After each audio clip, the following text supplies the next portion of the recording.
There's a common view of history that sees technology as a sort of root of progress.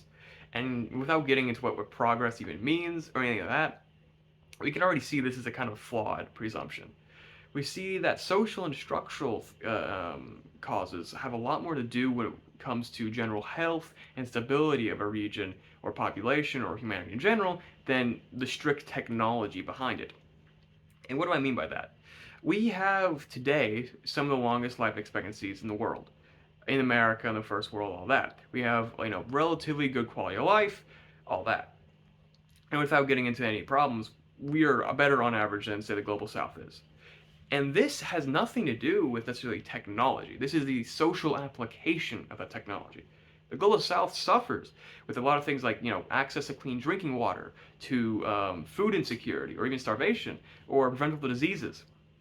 And, these types of things, we make a surplus of food, we have plenty of water, we have vaccines, antibiotics. The problem is distribution. It is of will.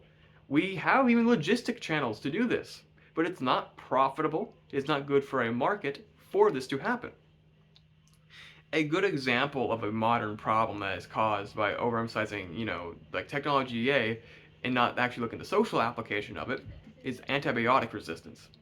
In the meat industry, we see antibiotic resistance really rise because, well, these animals kept in cramped and unhealthy conditions get infections very common. So they just cram them full of antibiotics, expecting that to solve the problem. What happens, of course, is antibiotic resistance, and you get superbugs and things that are very bad for both animals and humans.